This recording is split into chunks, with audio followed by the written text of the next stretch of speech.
Todos somos dueños de nuestras opiniones, pero nadie es dueño de las evidencias. Vamos a empezar con esto, nuestra charla del día de hoy. Hay observaciones que prueban que hay un calentamiento.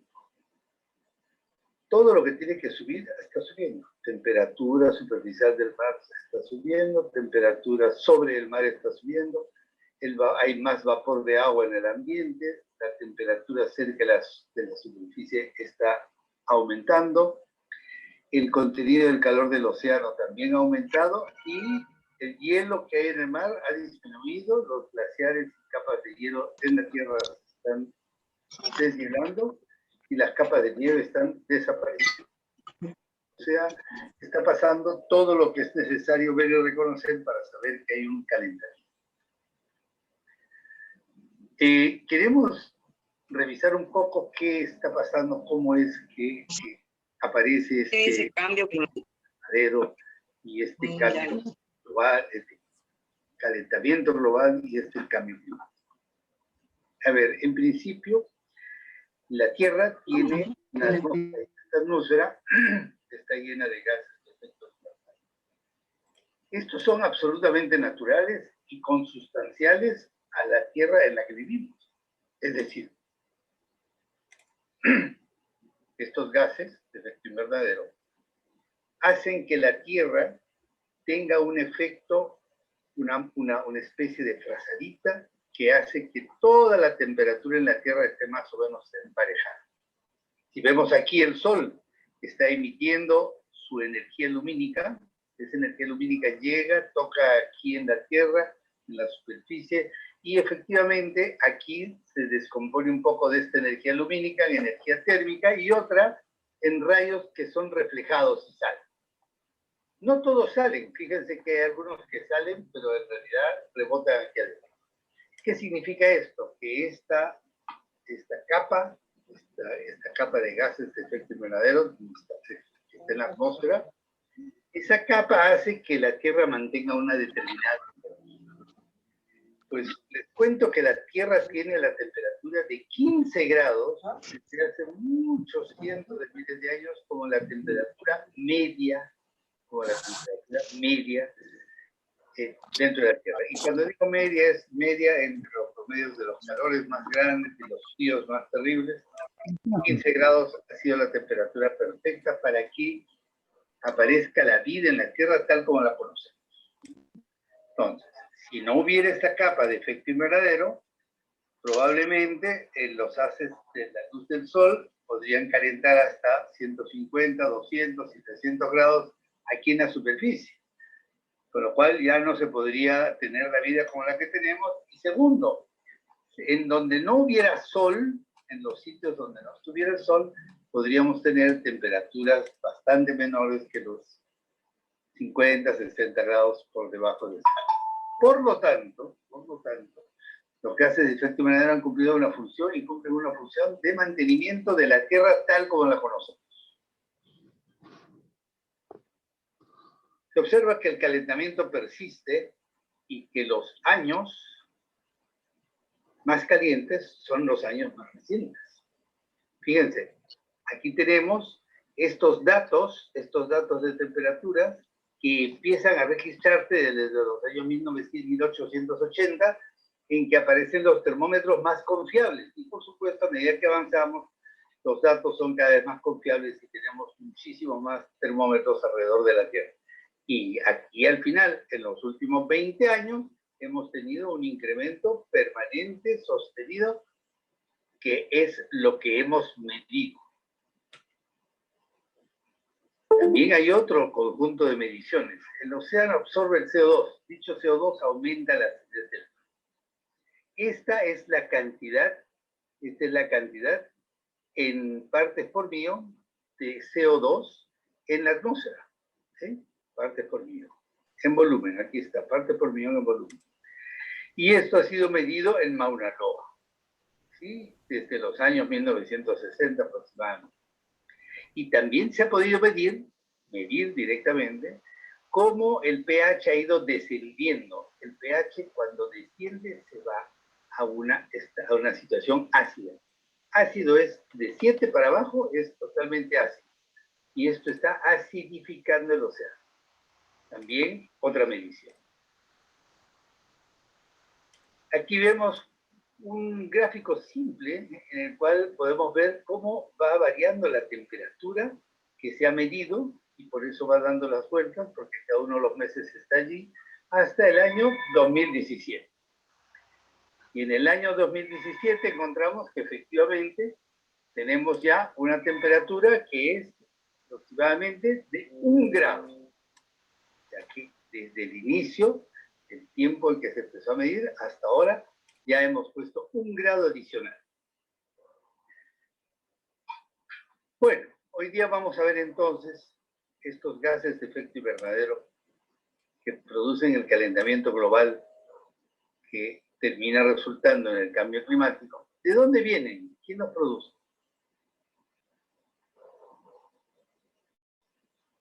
Otra cosa que tenía que mencionar es que hay sistemas de medición con boyas, que están 4.000 boyas autónomas, que descienden y están a 1.000 metros de profundidad. ¿Ven? Estos son los océanos. Esta es América del Sur, y aquí sigue el Océano Atlántico, ¿sí? Bueno. Entonces, estas 4.000 boyas se profundizan aproximadamente a 1.000 metros por debajo de la superficie del mar, y van tomando todo tipo de informaciones: salinidad, composición del agua, temperatura, y además tienen un sistema de GPS con el cual van haciendo seguimiento por la vía de satélites dónde está y cómo se va moviendo. Por lo tanto, tenemos las temperaturas y tenemos la composición del mar que son medidas por estas 4.000 boyas. Cuando de tanto en tanto se pueden hundir otros 1.000 metros y otros 1.000 metros más, y luego salen a la superficie, una de dos: para entregar toda su información y o para cambiar sus baterías, porque su vida útil ya ha terminado. Estas son las boyas, son boyas estacionarias, son boyas que tienen un montón de mecanismos, pero no tienen ni hélices ni direccionalidad, no son para viajar a ninguna parte. El calor está principalmente en el mar. Y esto se ha medido, pues por supuesto, con esas boyas también. Y se mide en esta última parte, fíjense qué interesante, en esta última parte se mide la cantidad de energía térmica que hay en el mar, ¿sí? Y efectivamente se sabe entonces que aquí tenemos una serie de, vamos a llamarle promedios, deducidos de otros, pero aquí empieza a medirse directamente. Entonces tenemos cada vez más evidencias. Los gases de efecto invernadero. Acá, ¿cuáles actividades son aproximadamente las que lo producen? Por un lado tenemos el dióxido de carbono, que se produce cuando se quema petróleo, carbón, gas, leña. Estos son combustibles fósiles. Y también se produce CO2, en el sentido de que aparece más CO2 en la atmósfera cuando hay deforestación y cambio de uso de la tierra, porque se eliminan los sumideros de CO2. Y por otro lado tenemos el gas metano. El gas de camisea es metano. Y el gas que viene de la producción de petróleo en la costa norte también es metano. Entonces hay que tener mucho cuidado, pero esos gases también son efecto invernadero. Es más, el metano es casi 22 veces más efecto invernadero que el CO para el mismo volumen. Este metano también se produce cuando hay descomposición de productos orgánicos, como el cultivo del arroz, ganadería vacuno, rellenos sanitarios y plantas de tratamiento de aguas residuales. Si no tenemos plantas, si no tenemos rellenos sanitarios, por supuesto, toda la materia orgánica se descompone y produce cualquier cantidad de metano. Y finalmente, óxido nitroso, que por la cantidad que se produce, que es tan poquita, en términos comparativos con el CO2 o el metano, esta se produce en emisiones de transporte, producción y uso de fertilizantes y agroquímicos.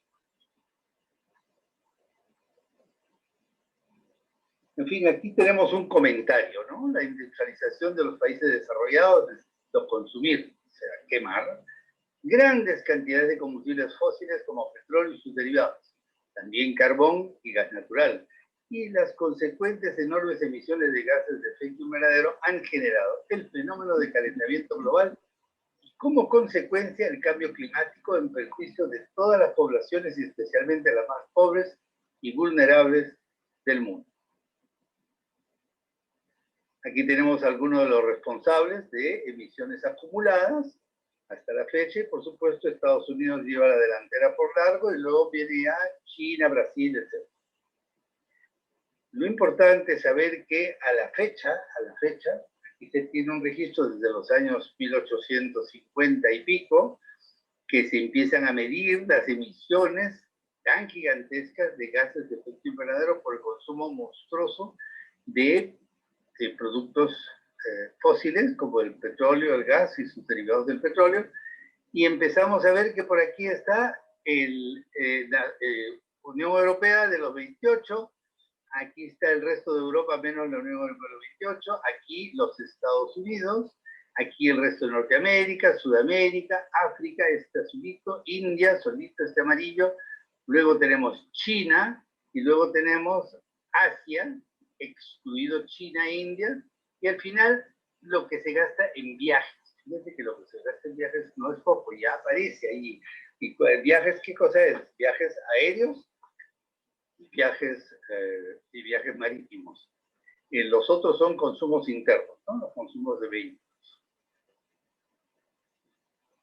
Y como consecuencia, ¿cómo nos afecta el tema de cambio?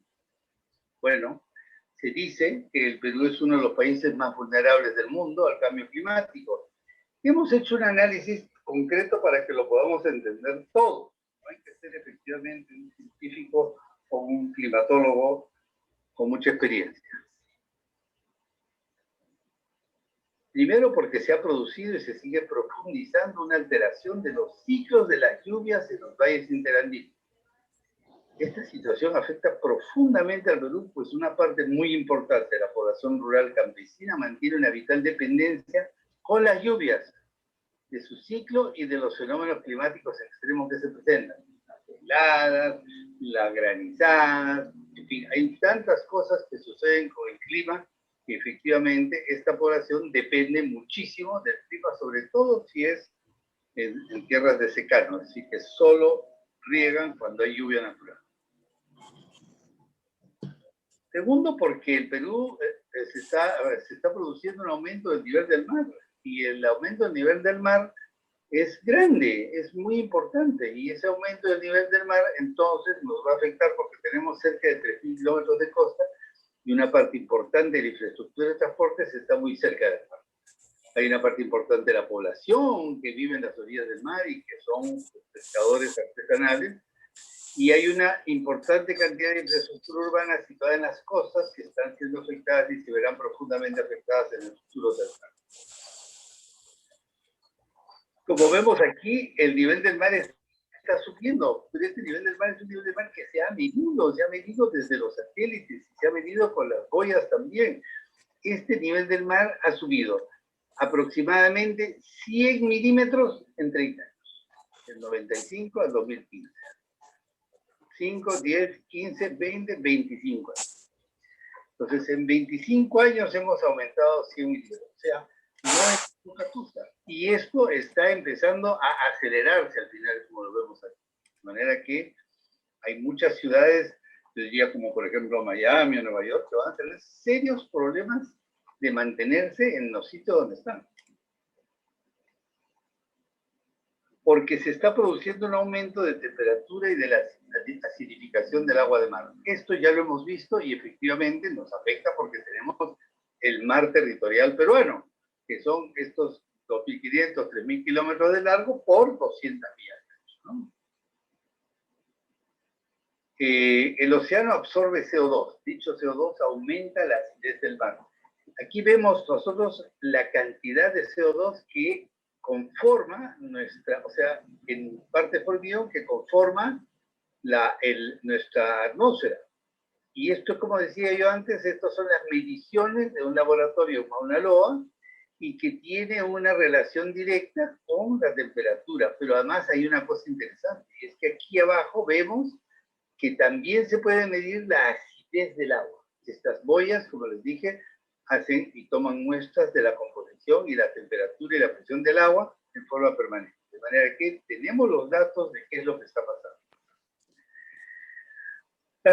Este es un problema bastante fundamental para el caso del Perú porque se están derritiendo los glaciares de los Andes tropicales de manera acelerada y es que no es natural que hayan glaciares en áreas tropicales.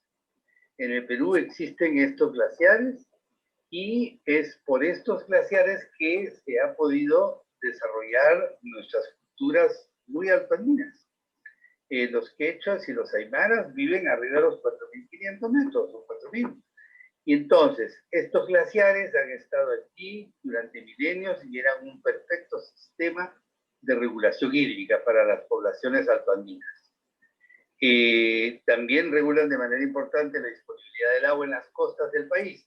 Al desaparecer esta regulación de los glaciares, que abastecían de agua las napas freáticas costeras, aparece el serio riesgo de la desaparición de dicho recurso vital para el abastecimiento de agua, sobre todo de las megaconcentraciones urbanas de la costa. También afecta la agroindustria instalada en la costa. Es decir, los glaciares y su desaparición tienen muchos efectos negativos en el caso del Perú. Lo vemos aquí, el cambio climático, el deshielo de los glaciares. La superficie total de glaciares en el Perú se redujo más de 60% desde los años 60. Como consecuencia, se estima que para los años 22-25 todos los glaciares debajo de 5.000 metros sobre el nivel del mar van a desaparecer. Y estamos en ese proceso, casi ya no quedan. Los glaciares peruanos en peligro. Aquí tenemos una foto de una muestra glaciar de Huaytapallana. Huaytapallana era un sitio de muy difícil acceso. Hoy se accede desde la ciudad de Huancayo en una van, sin ningún problema. Aquí tenemos Llanamarey, es el glaciar muy emblemático en el Callejón de Huaylas, y vemos las fotos que se le han tomado en el año 82, que es un glaciar que entra casi completamente hasta la parte baja. En el 87 el glaciar ya se ha separado de la parte líquida de su fondo. En el año 97, 10 años después, el glaciar ya solo se queda en la lomada. En el año 2003 está ya por pedacitos, ya no es una capa grande. Y en el año 2005 solo quedan unos parchecitos de nieve de manera que, sin ser un erudito en glaciares, uno se da cuenta que estos glaciares han entrado en un proceso de derretimiento terminal, ¿no? Otra razón por la cual nos dicen que somos uno de los países más afectados por el cambio climático, porque el aumento de la temperatura afecta a la biodiversidad de manera muy intensa. Casi 2/3 partes de nuestro territorio nacional está compuesto por áreas de bosques amazónicos que contienen una exuberante mega biodiversidad, que se verá muy afectada de manera irreversible, afectando así al Perú y a la comunidad global con el aumento de la temperatura de su entorno. Resumiendo, la vulnerabilidad del Perú ante el cambio climático: uno, la agricultura, la pesquería, la ganadería. Son vulnerables porque son actividades que dependen del clima, de la lluvia, del sol, de los vientos, de la helada. Nuestro sistema eléctrico también depende mucho de fuentes hidroeléctricas, aproximadamente el 50% del total, que son vulnerables al cambio climático, con caudales de agua muy variados. El alto porcentaje de la población peruana que vive en condiciones de pobreza, y más del 10% en extrema pobreza, y eso se ha intensificado más con la actual situación de la pandemia. Entonces, tenemos una serie de problemas a partir de cómo el cambio climático afecta más a los más vulnerables. También tenemos limitados recursos financieros, técnicos y humanos para implementar proyectos y acciones de adaptación. ¿Qué cosa es adaptación? Bueno, si vemos que empieza a haber estrés hídrico en algunos valles interandinos, habría que empezar a buscar algunos cultivos que aguanten el estrés hídrico mejor para que no se pierdan las cosechas y la producción. De manera que eso es un tema. El otro tema es probablemente hacer el sembrío del agua en la parte alta con pequeñas lagunas o pequeños reservorios de agua que permitan tener la posibilidad de irrigar específicamente pequeños lotes de la agricultura artesanal y familiar. Los fenómenos climáticos extremos son más frecuentes y mayor intensidad. El Niño, los viajes, las heladas, las inundaciones y la sequía. Y también, por supuesto, los huaicos y los derrumbes. De manera que tenemos un problema en un país de montañas, siempre es un problema cuando viene el cambio climático y nos puede empezar a derretir glaciares que siempre han estado allí y que ahora empiezan a derretirse y van formando reservorios que no son reservorios, pero reservorios que terminan generando aludes, ¿no?, de rendimiento. La población andina y altandina depende del agua y lluvias de los glaciares y de los humedales de las zonas de recarga del acuífero cabecera de Perú. Es decir, en el Perú dependemos muchísimo de cómo hace y cómo llueve en la parte alta. Sabemos que en la costa no llueve, entonces todo el agua viene de la montaña. No podemos ser tan irresponsables de seguir mal utilizando la montaña o contaminándola o haciendo cualquier cosa sin tener ese cuidado especial. Aquí tenemos algunas fotos que nos muestran cómo ha sido el problema de esta vulnerabilidad a momentos extremos del niño, de la niña, del niño costero, en fin, las inundaciones por los niños fuertes, ¿no? También tenemos un problema de desertificación y sequía que tiene que ver también con el sistema de cómo se siembra y se cosecha. Cuando se utiliza la siembra y la cosecha industrializada, lo que hacemos es simplemente deshacernos del carbono que está en la tierra para reemplazarlo por una cantidad enorme de productos, yo le llamo agrotóxicos, que dice que vamos a sembrar cosas. Y en principio lo que estamos generando es una mayor desertificación, porque el suelo no tiene la posibilidad de convertirse en verdadero suelo, es solamente un lugar repositorio donde se ponen semillas, se ponen nutrientes y salen las cosas. En fin, hay una parte importante de la desertificación en la costa norte del Perú, Lambayeque, y unas zonas áridas y subáridas y subhúmedas que reciben apenas 2% de precipitación anual. En fin, vamos a echarle una mirada al bosque amazónico, el cambio climático y otras amenazas genéticas.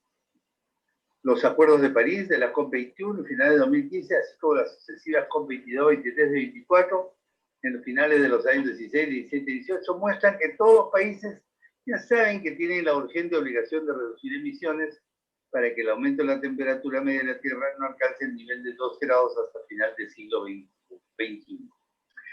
Pero hay un informe del año 18 que dice que en realidad a partir de 1.5 corremos el peligro de sufrir efectos devastadores con el cambio climático, porque muchos de los mecanismos que encierran grandes cantidades de CO2, como por ejemplo las zonas de permafrost, etcétera, pueden empezar a desenvolverse y a ponerse en modo emisión CO2 de una manera autónoma, es decir, que la Tierra puede empezar a poner en funcionamiento mecanismos de autodestrucción y ya podría ser de carácter no reversible.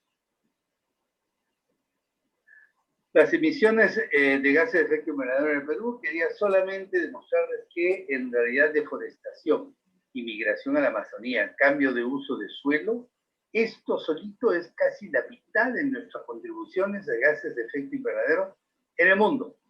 Y por supuesto tenemos también los desechos y las plantas digamos, vamos a llamarle el saneamiento básico de líquidos y sólidos que no se lleva a cabo. Combustibles es solo el 21%, y más bien la agricultura con sus emisiones y con lo que les dije antes del sistema de siembra y cosecha de carácter mecanizado, en lugar de usar la ecoagricultura. En fin, aquí estamos atrapados y sabemos que esto es, desde el punto de vista de la Amazonía, lo que nos interesa. Y para lograr la meta de 1.5 grados centígrados, todos los países, incluyendo Perú, han realizado estimaciones y se han comprometido a reducir de manera sustancial e importante sus emisiones a fin de lograr el cometido. En el Perú aproximadamente la mitad, como hemos visto de arriba, son emisiones de gases de efecto invernadero se deben a la pérdida de cobertura forestal en nuestro territorio. Esto significa que sería posible reducir de manera muy importante nuestras contribuciones al calentamiento global con solo concentrarnos en reducir de manera drástica la pérdida de cobertura forestal en el bosque amazónico y a nivel nacional. Entre las causas principales de la pérdida de cobertura forestal en el Perú tenemos la tala ilegal, tenemos la minería artesanal ilegal de pequeña escala de oro aluvial, tenemos también los terrenos que se usa el narcotráfico para sembrar, en fin, coca y una serie de otros narcocultivos. También tenemos la migración desordenada e irregular de colonos, no encontrando suficientes recursos para sobrellevar la vida en las partes andinas y altoandinas, bajan a la parte amazónica, pero no tienen ninguna preparación y no se usa el terreno ni la agricultura de manera igual en la sierra que en la selva. Y empiezan a producir una deforestación también. También tenemos las plantaciones de monocultivos, que son campos muy grandes. Cacao del Perú es una de esas que ha estado haciendo esta cosa. También tenemos los grandes campos para la siembra de aceite de palma. Y, en fin, hay una serie de estos que ¿qué hacen? Talan y siembran su sembrío, pero su sembrío no reemplaza los árboles. Los árboles, acuérdense, son los que tienen el mecanismo de la evapotranspiración importante que genera que esta humedad de la selva termine de llegar a los contrafuertes de los Andes para poder pasar por encima de ellos y generar las lluvias que necesita el resto del mundo. Y también hemos encontrado actividades de extracción masiva de recursos no renovables, como minería e hidrocarburos, y también la construcción de carreteras y trochas carrozables, que lo que hacen es básicamente a lo largo de la carretera tumbar todos los postes con más o menos 25 o 30 metros a cada lado.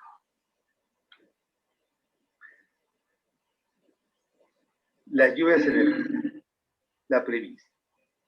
La mayor parte de las lluvias tienen lugar en la vertiente oriental de los Andes tropicales, es decir, el territorio amazónico. Estas lluvias se forman gracias a los vientos alisios que soplan de oriente a occidente. ¿Sí? Y entonces transportan ingentes cantidades de humedad de vapor sobre el llano amazónico de Brasil. Aquí lo vemos. Estos son las evaporaciones de la zona tropical del mar Atlántico, que entran por aquí, y estos son los vientos alisios y los empujan para este lado. ¿Qué sucede aquí? Aquí están los contrafuertes de los Andes. Y entonces aquí está generándose también por evapotranspiración una cantidad adicional de lluvias. Entonces esto llega aquí, choca con esto, y lo que trasvasa, esto que va generando lluvias para ambos lados de la cordillera, incluyendo entonces algunos ríos que terminan de llegar hacia la costa. Pero lo interesante es que esto sigue bajando por aquí y una parte importante del agua de lluvia para el sur de Brasil, para la zona de Paraguay y la zona de Argentina, también provienen de este mecanismo. En fin, al chocar estos vientos, pasan las cumbres de 4.000, 4.500 metros y se condensan, convirtiéndose en lluvia, hielo y nieve sobre la vertiente oriental de los Andes, en los valles interandinos, y lluvias estacionales en la cima de la vertiente occidental de los Andes, irrigando localidades hasta de la costa. Es importante saber que aquí ha habido una investigación muy seria en el Brasil y lo que ellos encuentran es que el flujo de estas grandes, vamos a llamarle, zonas húmedas que circulan de un sitio a otro llevan aproximadamente 20 trillones de litros por día, mientras que el Amazonas tiene un aforo de apenas 17 trillones por día. Simplemente para mostrar lo importante, lo grande y lo extremadamente interesante de este mecanismo que circula en esta zona del Perú, en esta geografía. Los grandes árboles tienen este mecanismo de la evapotranspiración que recoge el agua y la pasa a través de sus ramas y la lanza al aire. Así aumenta los volúmenes de humedad en el aire. De esta manera es posible que todas las precipitaciones pluviales se transformen en lluvia, granizo y nieve en el territorio peruano desde hace cientos de miles de años. No es un mecanismo nuevo. Por lo tanto, es imprescindible disminuir las actuales tasas anuales de deforestación y pérdida de cobertura forestal en Perú para garantizar la disponibilidad de agua de precipitación y escorrentía en el resto de los territorios andinos y costeros del Perú. Se estima que en la actualidad la tasa de pérdida de cobertura forestal es del orden de 250.000 hectáreas equivalentes por año. Preocupación global por el cambio climático.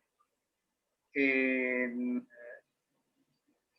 el año 2014, en el mes de noviembre, llegaron las delegaciones que van a participar de la conferencia de las partes al fin de ese año, y entre otras cosas logramos captar al doctor Michael Buckley, que es miembro del panel intergubernamental de cambio climático de la Conferencia Marco de Naciones Unidas para el Cambio Climático, y este IPCC, el panel intergubernamental, está compuesto por más de 3.000 científicos de todas partes del mundo, que no trabajan por una creencia de ningún tipo, no tienen problemas de ser miembros de algún partido, no, ellos son científicos y buscan las evidencias con las cuales nosotros debemos caminar, debemos convencernos y debemos hacer que los políticos tomen algunas decisiones, pero nosotros tenemos que hacer que tomen decisiones basadas en evidencia científica.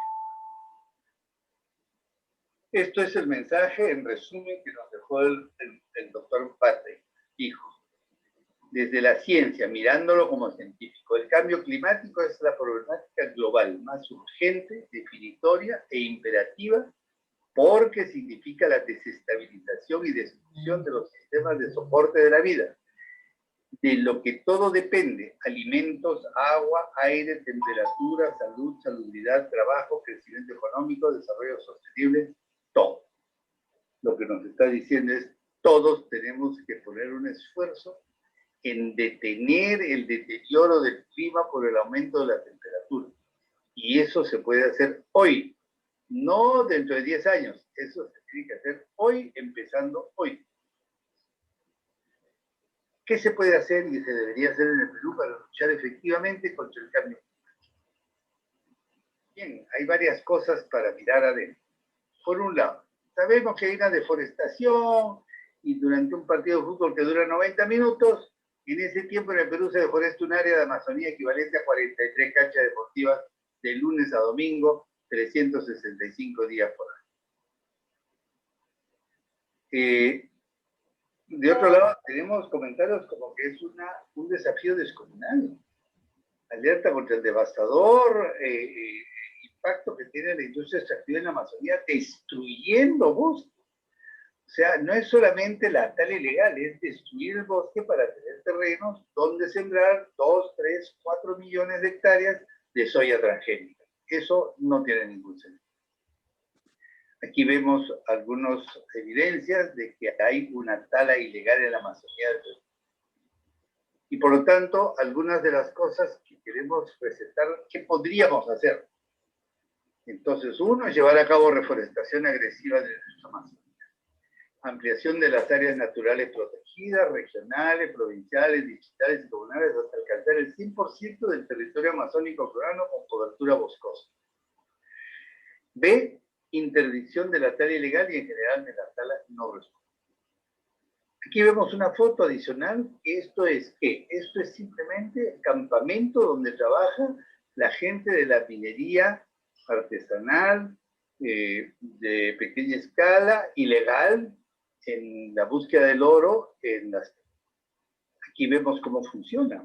Aquí tenemos la gente metida a una altura fácil de 5 o 6 metros, y vemos cómo aquí esta persona que está acá, su chamba es mantener esta manguera, este filo de la manguera es de aluminio contra el fondo para aspirar de abajo las arenas del fondo a través de esta bomba poderosísima que debe tener 400, 500 caballos, y esa bomba bombea el agua con la arena a través de estas alfombrillas que tienen los pelos a contrapaso para ver si se va deteniendo ahí el ojo. Este es un sistema muy rudimentario, sin embargo, con los precios del oro es suficiente para que vaya muchísima gente a esta zona.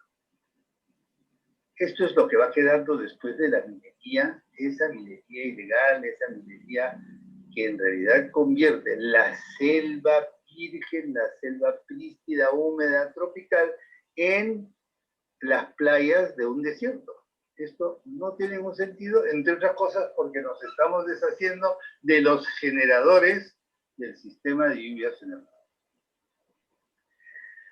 También tenemos que llevar a cabo restauración de desastres forestales, que son estos que acabamos de ver, por la minería artesanal de pequeña escala e ilegal de oro. Tercero, forestación masiva de laderas y cuencas altas de la sierra, mejorando la capacidad del agrofamiliar para hacer frente a la desaparición de los glaciares y cambios en los patrones de lluvia, porque estas laderas, cuando son forestadas, ellas ayudan a mantener el agua en la montaña. Aquí vemos algunos ejemplos de forestación en laderas de Patás, y vemos otro ejemplo de la reforestación de un bosque arrasado por la tala y siembra ilegal de coca en la región San Martín hace unos 8 o 10 años.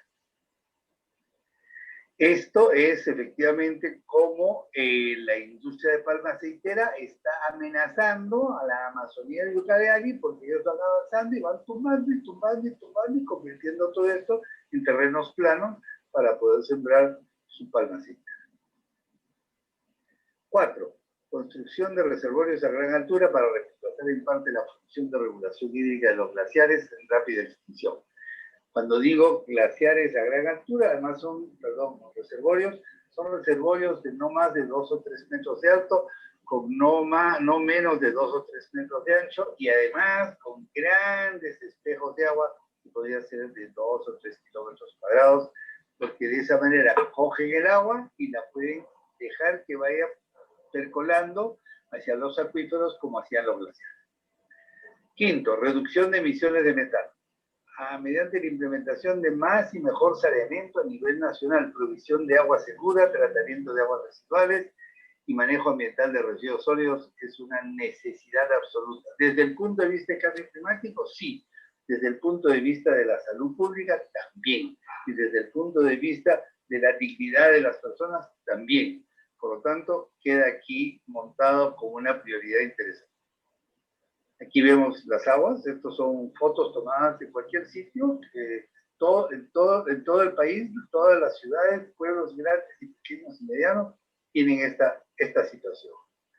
Y lo mismo pasa con el tema de las basuras. Todo lo que está aquí, hay el 70-80% es materia putrescible que genera metano cuando se descompone. Pero ahí está, y esto es una foto de cualquier sitio. También se puede requerir o exigir la neutralización de las emisiones de gases de efecto invernadero por parte de la gran minería y otros contaminadores masivos mediante la forestación y reforestación de sus entornos. Las empresas mineras grandes consumen en el orden de millones de galones de diésel solo para transporte y el resto de su maquinaria amarilla consume otra cantidad igual. De manera que ellos deberían poder neutralizar. Hay 1000 formas, hay sistemas que ya uno lo encuentra listo en cualquier parte para calcular cuántos árboles tengo que sembrar justamente para neutralizar, porque esos árboles van a absorberse. ¿Sí? Aquí vemos un ejemplo de esta maquinaria amarilla. Hay también el tema de la implementación y empleo masivo de recursos energéticos renovables para generar electricidad o para movilidad, lo que fuera. Energía solar fotovoltaica, que más o menos se conoce, pero que ha tenido un avance dramático en la mejora de su eficiencia y en el descenso de sus costos. La energía solar concentrada, que es una energía que en realidad está haciendo historia. Esta es una energía que se genera a través del sol. El sol es algo que nos sobra en toda la costa desértica que tenemos en el Perú. En Chile lo están planificando e implementar y ellos piensan sacar aproximadamente 50% de todos sus requerimientos eléctricos del desierto de Atacama. De manera que no hay ninguna excusa para no poder hacerlo. No son tecnologías archicomplicadas, no es ingeniería de la NASA. Esta energía solar concentrada deberíamos poder concentrarnos en sacarla adelante. Está la energía geotermal, que durante años se está explotando ya en todo Centroamérica, incluyendo Nicaragua, etcétera, pero en el Perú No, en el Perú todavía mejor no. Hay algún lobby que no le interesa que eso me queda claro.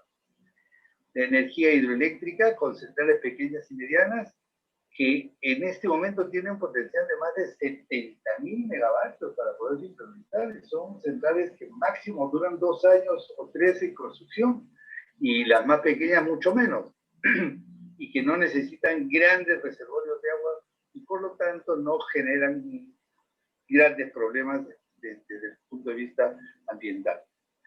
Y pensamos que este tipo de energías deberían empezar a utilizarse y reforzarse por lo menos hasta alcanzar el 50% de toda nuestra consumo energético al 2030 y un 80% de energías nuevas y renovables al 2050, o sea, al año siguiente. Aquí tenemos algunas fotos que nos muestran los parques de energía eólica, la energía solar concentrada, concentra la luz del sol en esta torre y en esta torre hay un generador de vapor de alta potencia, alta calidad y por lo tanto es solamente un generador de vapor. Entonces va el vapor, genera y también se generan unas salmueras. Estas salmueras se generan y se guardan en una especie de silos térmicos. ¿Para qué? Para que durante el día se genera con el calor directo y durante la noche con la energía que tienen las salmueras y estas plantas pueden generar de día y de noche la misma cantidad que contratan para las redes. Aquí tenemos un ejemplo mucho más interesante. Ivanpah en Estados Unidos. Por otro lado, las plantas geotérmicas que se conocen desde hace, no sé, prácticamente 70, 80 años, empezando con las plantas que se empezaron a explotar en Italia. Aquí tenemos una termoeléctrica en Japón y aquí tenemos una geotérmica también en Islandia. Y las pequeñas centrales hidroeléctricas, pequeñas y medianas, que las podemos instalar prácticamente en todo el Perú. El Perú cuenta con un potencial, como dije antes, de 70.000 megavatios para pequeñas y medianas hidroeléctricas. La Dirección General de Electrificación Rural resaltó que la evaluación desarrollada sitúa al Perú como uno de los países más atractivos para el desarrollo de aprovechamientos hidroeléctricos. Y nosotros, finalmente, ¿qué podemos hacer individualmente? O no hacemos nada. Uno, asegurarnos que todos los focos de la casa y de la oficina sean de tecnología LED, la de menor consumo posible. Segundo, apagar los aparatos eléctricos y desenchufarlos, sobre todo los cargadores de los celulares y los televisores. Reducir el consumo de cocinas, así como el de las unidades de aire acondicionado, porque eso es energía térmica y es la más cara. Usar de preferencia el transporte público. Usar mucho más la bicicleta. Usar micromovilidad eléctrica, caminar más. Usar menos cantidad de agua al bañarnos y menos caliente. Seleccionar y reciclar los residuos sólidos del hogar. No usar las bolsas plásticas de un solo uso. Usar el agua responsablemente. Plantar anualmente un árbol por persona. Exigir más áreas verdes de uso público. Y 12, exigir carriles exclusivos para los buses de transporte. Muchas gracias por su atención.